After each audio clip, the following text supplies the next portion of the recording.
Alright guys, we'll go back. This is Val. So this is the scene you just saw a moment ago. Let me just load it again so you see which one it is. The scene over here is lit using 3 lights, and that's it, nothing else. And the way it works is that these lights have several roles combined, if you will. And you know, the original 3-point light setup used by photographers in for portrait renders, for portrait photos, usually has a light called key light, right? I'm going to show you how that normally works. You got key light, and that key light is normally placed in front of the character at a 45-degree angle straight down, or just 45 degrees down. So it's like from this side, from above, from the front. That's the key light, which is the main light. So this is not the 3-point X light system. This is the ordinary 3-point light system. And I'm just showing you how they differ and what's new with this one. Then we have fill light. And the fill light, when used in a photo studio, is on the opposite side, also above and 45 degrees down, but from the other angle, from the other way. And so while the first one defines the object and creates tension, all right, I can actually show you how these lights look like. If we just, by the way, I'm using my own render in a box Forsaken Corner prop, and I have the trashed items disabled. So it's just a very easy to use environment to render with. So if I just have the key light in the scene, what it does, let me just use a little bit more softer approach.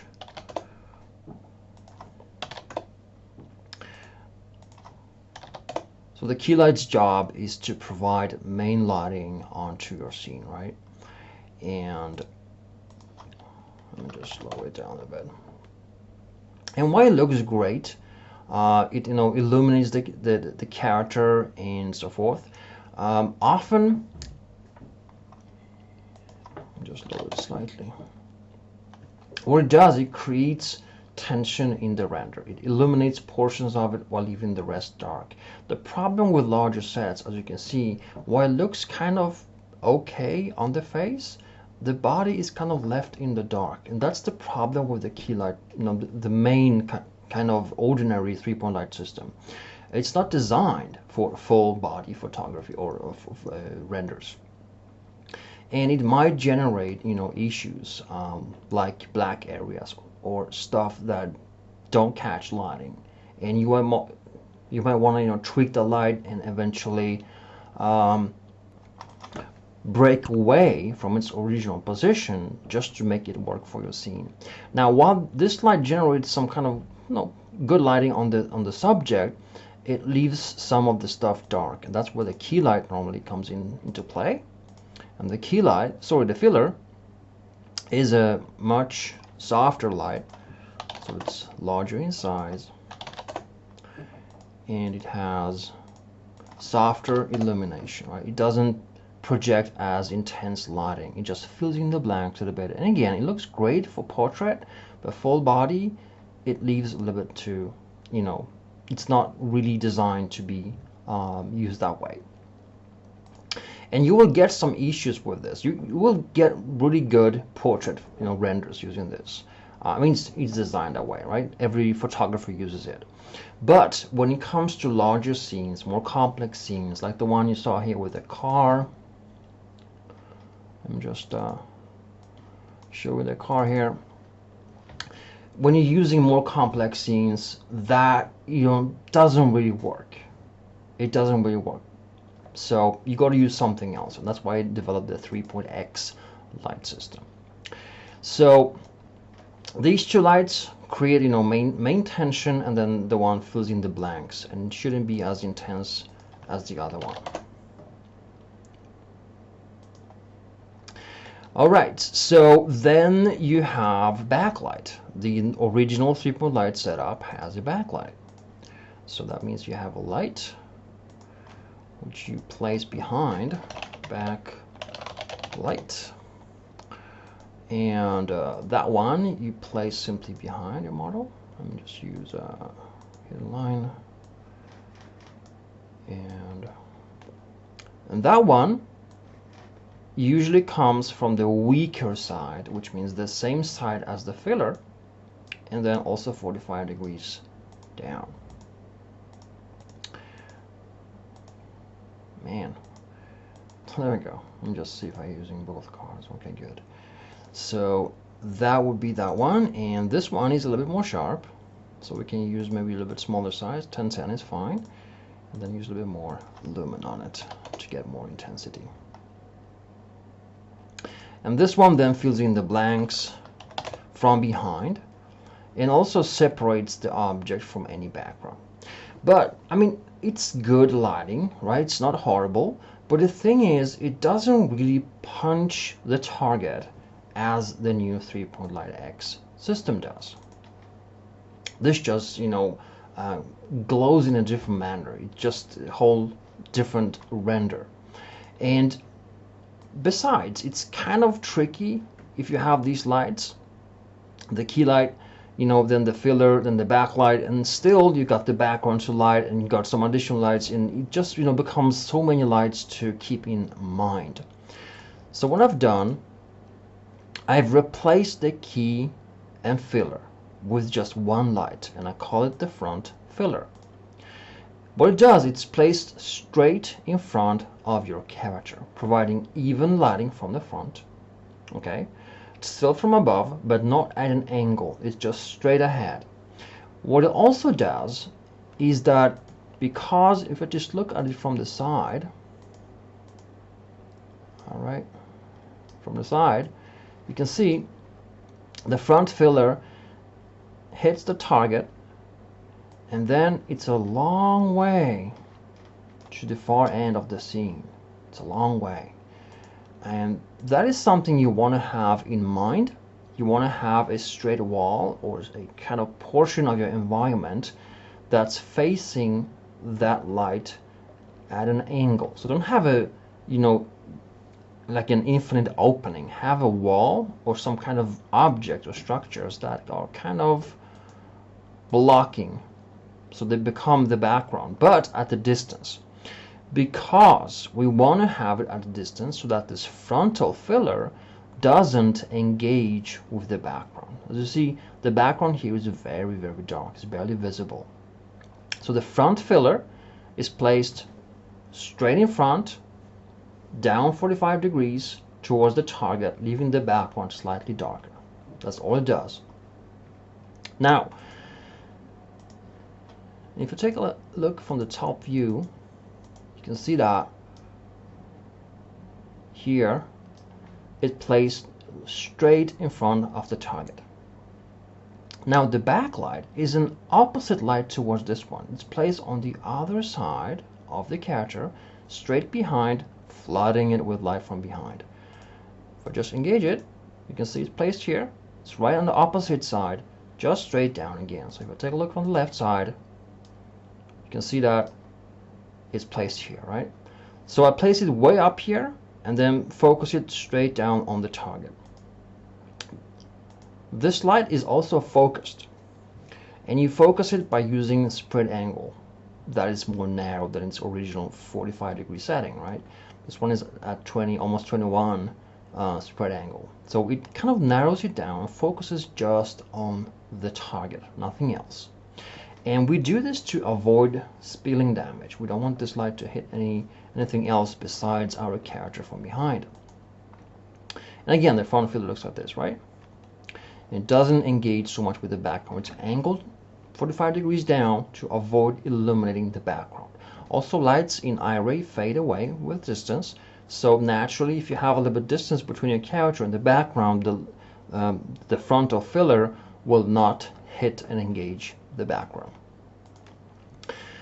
Then what we have is an additional light. If I take a look from the top, it's kind of like you substitute the backlight but turn it away from the character onto the background.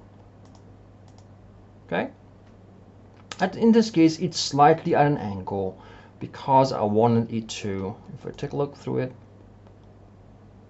background light, I wanted to hit these bars here in the ceiling, all right, to further dress the scene and control how it falls. And I'm going to be covering more on that later, but by default, it's just, you know, pretty much if you just remember the backlight over here, illuminate all three, frontal filler, the backlight, basically you copy the backlight, turn it around, and illuminate the background. That's it.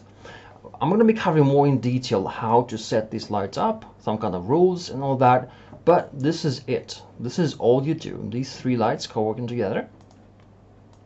And if you take a look at the, again, the frontal filler, let me just use NVIDIA Arrow Preview so you can see that. The frontal filler is a little bit weaker, very soft, provides main lighting and filler in the same light. It's very, very soft. The background light is more harsh, more intense, comes from behind, and just, you know, smack straight and create these silhouette effects. At times, granted, you will have some damage, and all lights do this. They, you know, illuminate your set in the way you want, and they also create spill damage or bounce damage or something else. I'm going to be covering how to control that later on. If you can take a look at this image here, it's made exactly from these three layers, but yet there's no lighting damage here at all. So I'm going to be showing you that, how to remove that in Photoshop later on. And then we got the background light. Basically, it's just the light illuminating what's going on behind, nothing else, nada. And the bars you saw, in conjunction with the, you know, spread angle of this light, generates this kind of darker edge, if you will, around it. So it kind of projects the background mostly in the center, and then it's kind of faded across the edges. All right, and when you combine these three, you get the beautiful lighting we saw earlier. This is exactly how it turned out, right? And if you compare this to now the key light, fill and back, the original setup, so to speak, it just doesn't cut it. It doesn't work for this type of renders, and it doesn't produce as good quality. And you would need to fiddle with them, move them, or copy them, and, you know, all that. It would just be a little bit too. And still, you have more lights to add for the background, right? I mean, it's not bad lighting, it's just that it's not sufficient and not that easy to use. The 3.x light system is very straightforward. It's always front filler from the front above, straight towards the target. Do not hit the background as much. Very straightforward, right? Very soft light.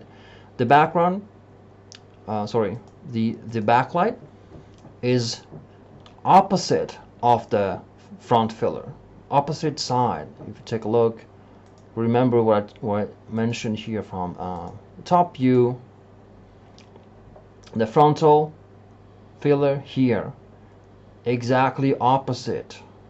Exactly opposite. The model is straight between these two, right? So it's nothing complex, and straight lines, no angles, no gimmicks here, right?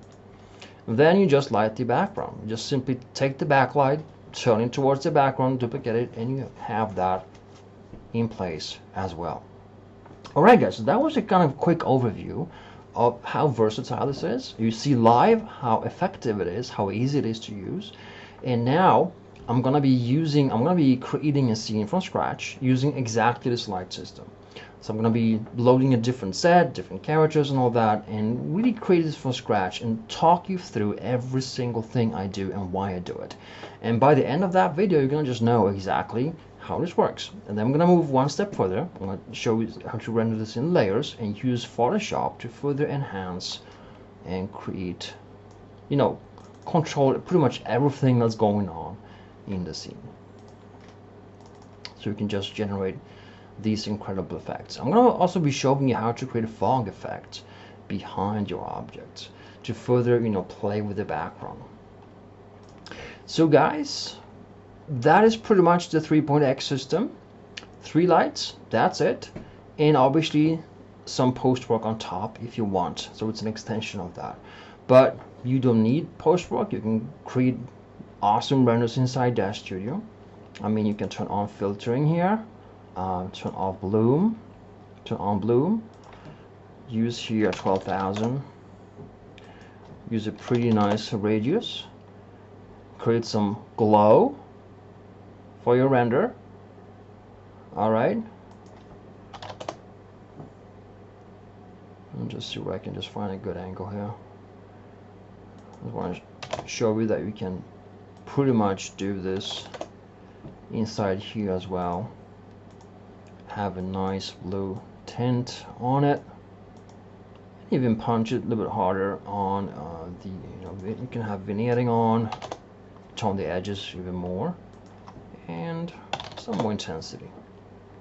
So you don't have to leave Dash Studio. You can create really cool renders right inside Dash Studio. That's the whole point of this. But with a little bit of tweaking, you have further control. And I'm also going to be showing you how to control the lights as they create damage inside Dash Studio. Guys, this is all for this video, and see you in the next one.